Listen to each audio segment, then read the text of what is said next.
Students, we have started chapter number 4, metal and non-metal, and in this metal and non-metal we have completed physical properties of metal, and I have explained you that the metal have solid state, they are lustrous and generally they are hard, have high density, and different metal have different colors. Then it show the property of malleability, by which it can be beaten into thin sheet, okay, with the help of hammer. And I have explained you that gold and silver was the best malleable metal, followed by aluminium, tin, iron and copper.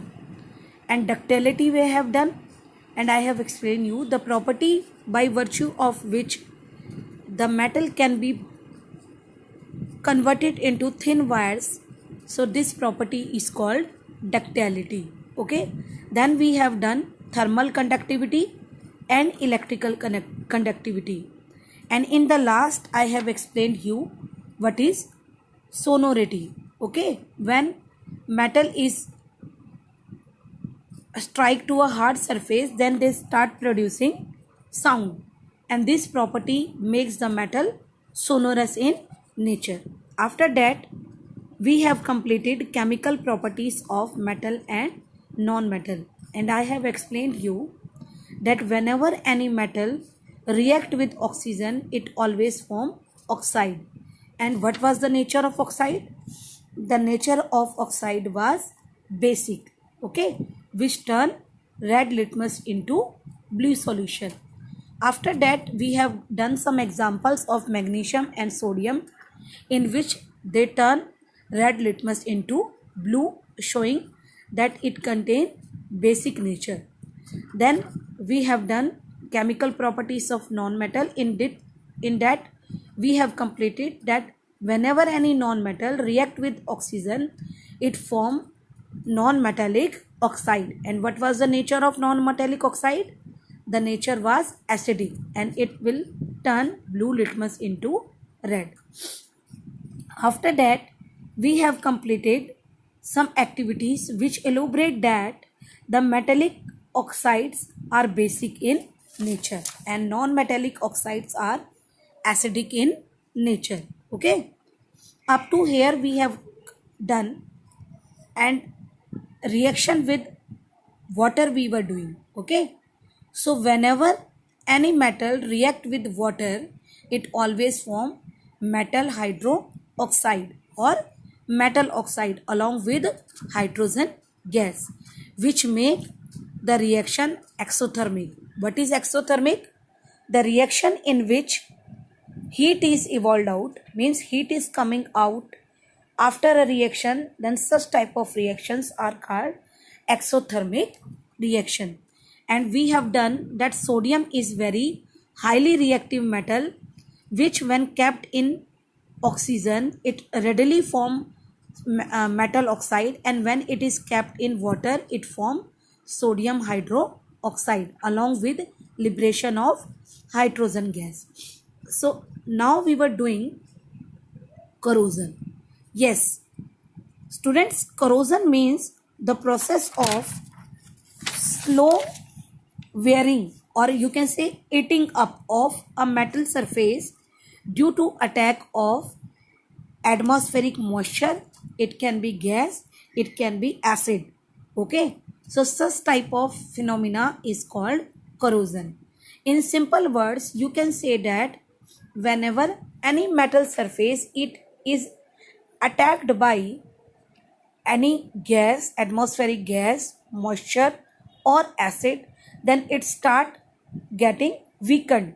Okay, and due to formation of corrosion, we can take the example of rusting. You must have seen iron articles get rusted, isn't it? And what is rust? Rust means hydrated iron oxide, Fe2O3.NH2O. In place of N, you can write XH2O also. X means Here the water molecules are changing. To show the variable number of water molecules, he has taken the value n. Okay. So what is rust? When any iron surface react with air, water or any chemical present in the surrounding, then a brown fluffy substance is formed and that is called rust. Okay. To mention specially iron, we are using rust phenomena, and for all other metals we are using corrosion. Okay. So what is corrosion? Corrosion I have explained you. Now come to discuss corrosion of copper. How? Copper vessel acquire a green coating. You must have seen copper vessels, isn't it?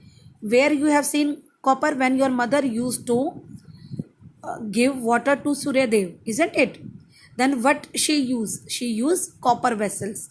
And when the copper vessels are very old or of many days, then what will happen? With the passage of time, a green material start forming on it, and that green material is mixture of copper hydroxide and copper carbonate. Okay, you can see here also, when this copper react with water, water means H2O, carbon dioxide and oxygen, then what it form? Copper hydroxide CuOH2 plus CuCO3. What is this CuCO3? It is called copper carbonate. Okay. So this was the corrosion in case of copper.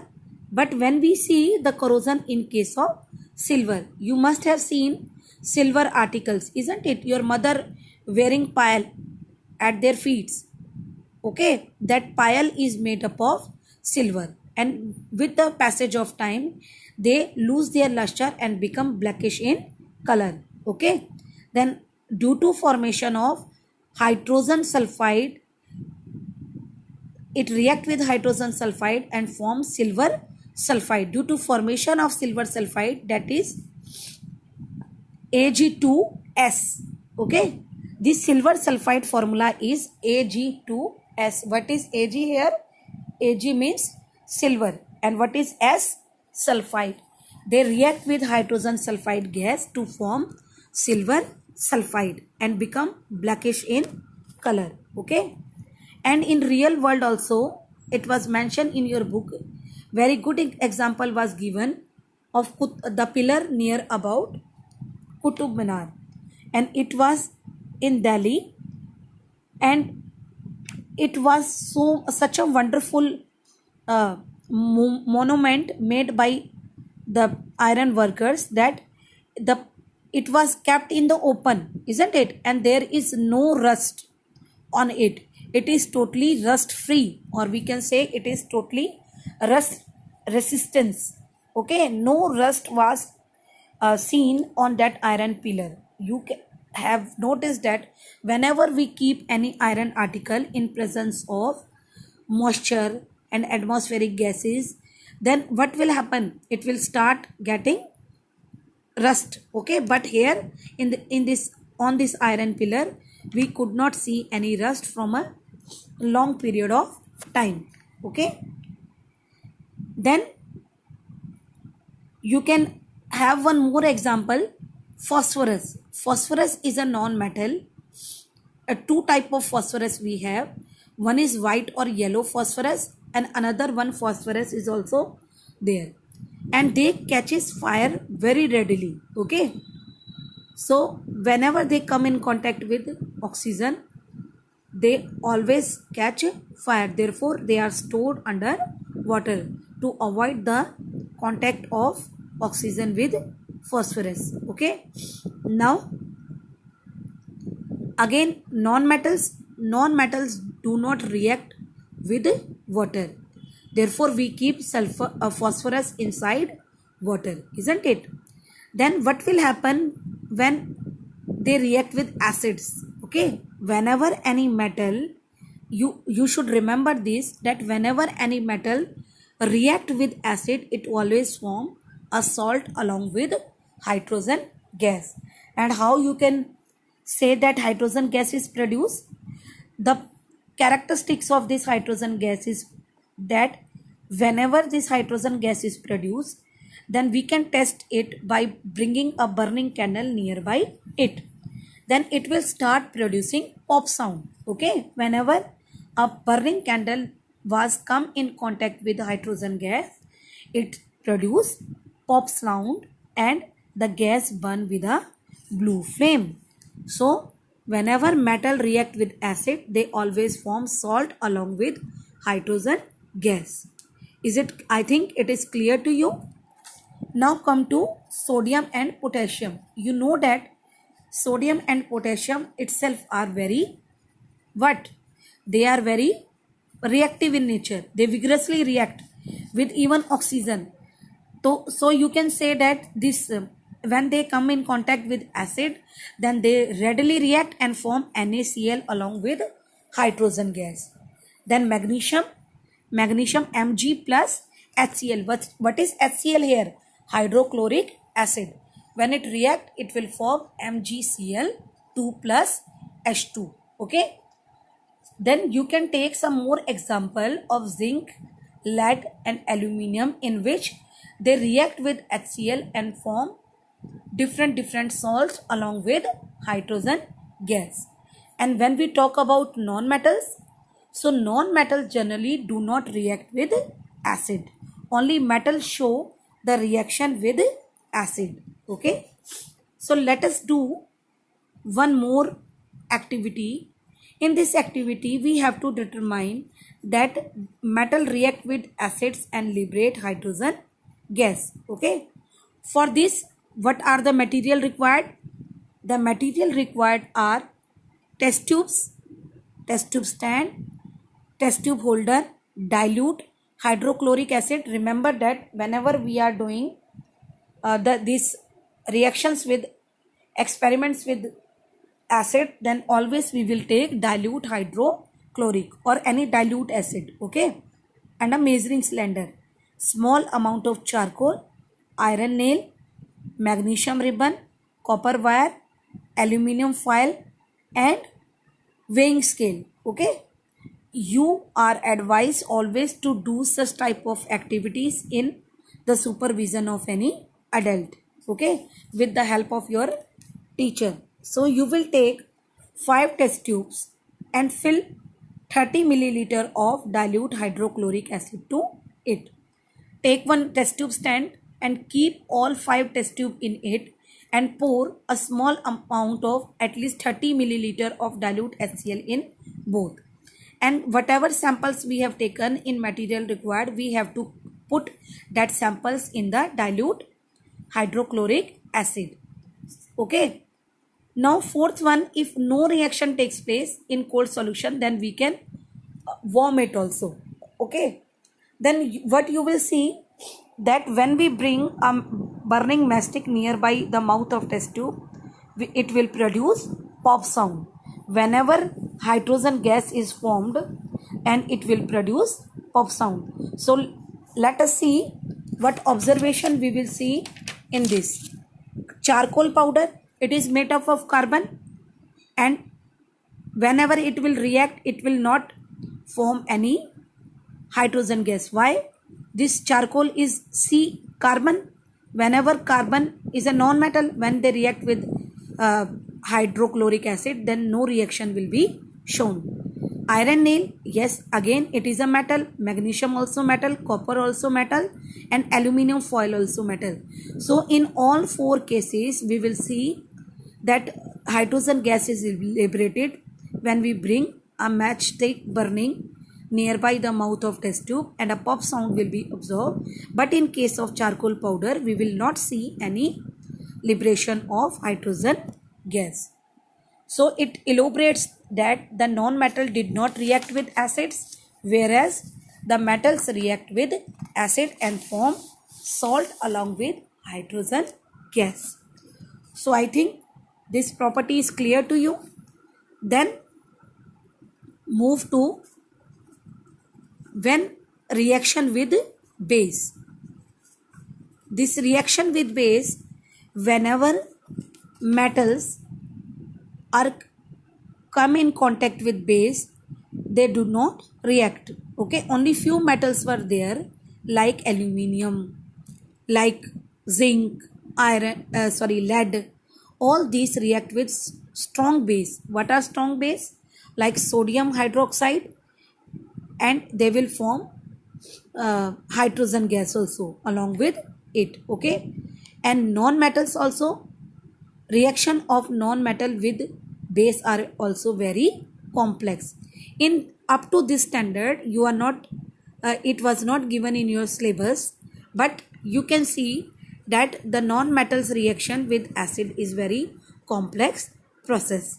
So I think up to here it is clear to you. Now come to displacement reaction. What is displacement reaction? As the name suggests, displacement, displacing a highly reactive metal. This displacement in highly reactive metal displace the less reactive metal from its place, and as from, or we can say from salt solution, then it is called displacement reaction. I repeat once again, displacement reaction is a reaction in which a highly reactive metal always displace the less reactive metal from its salt solution, and such type of reactions are called displacement reaction. So how you came to know that which metal will displace the other metal? So we have made one reactivity series, or we can say an activity series. Students, in such type of activity series, we have arranged metal according to their reactiveness. Okay, the most reactive metal is kept on the top, and the least, as we move down in this, we will have the reactiveness less. You can see sodium, calcium, magnesium, aluminium. As we move down the reactivity series, the reactiveness of the metals are going less, decreasing. Okay, so the more reactive elements are kept on the top, like sodium, calcium, magnesium, all these, and the less reactive metals are kept in the bottom. You can see gold, silver, mercury, copper, all these metal did not react easily. Okay, so what is reactivity series, or we can say activity series? The arrangement of metals starting from most reactive metal at the top to the least reactive metal at the bottom is called reactivity series. And you can learn this reactivity series by one small statement also. I am telling you, you can write that Kalu नाम का माली आलू जरा फीके पकाता है, high court है आपका. Yes, Kalu means K will show potassium. नाम sodium. What is the symbol for sodium? Na. का Ca का. Mali from Mg. Alu Al. Like this you will see. I repeat once again that Kalu नाम का माली आलू जरा फीके पकाता है, हाई कोट है आपका. In this, platinum was not given after gold. You can add platinum also. So this is a small statement to learn the reactivity series in an easier manner. Okay, you can easily find by this that if you see the position of zinc, okay, when we have the reaction of zinc with copper sulfate, and now if you see the reactivity series, where was zinc placed? You can see in reactivity series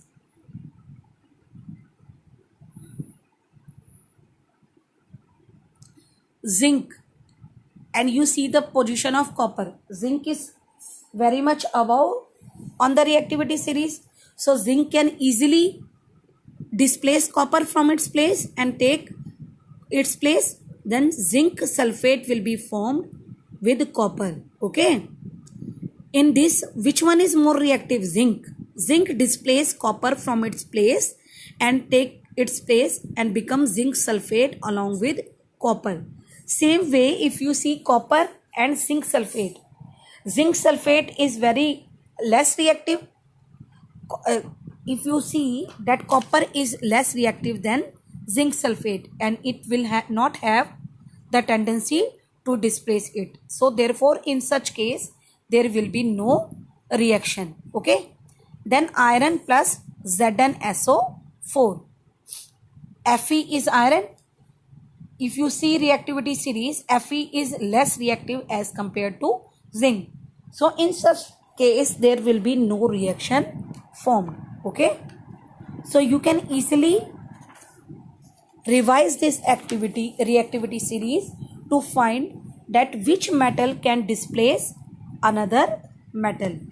Is it okay? Then it was given, the last activity of this chapter was given to prove that more reactive metal can displace a less reactive metal from its salt solution. Students, same way you can take test tubes and take different solutions. Okay, and by putting the samples you will see that when copper sulfate and iron fillings are added, then what observation we see? We see that copper sulfate is of blue color. The blue color will become greenish in color. It means the reaction has taken place. Iron fillings are much more reactive than copper. So it will displace copper from its place and even change the color. And when we add zinc sulfate and iron fillings, no reaction takes place. Iron sulfate and copper turnings, same, no reaction takes place. Then magnesium sulfate and copper turnings, again there will be no reaction, since copper is not so much reactive that it can displace magnesium from its place. Then zinc granules with copper sulfate, yes, zinc is more reactive than copper, then it will change the color of copper sulfate, and copper sulfate will become colorless whenever there is reaction with zinc granules. Okay, so I think all these are clear to you, and in next video also we are going to do some uses. Okay, uses of metals and non-metals. Till now you should revise these things, and if you have any query you may ask me while commenting. Thank you. Have a nice day.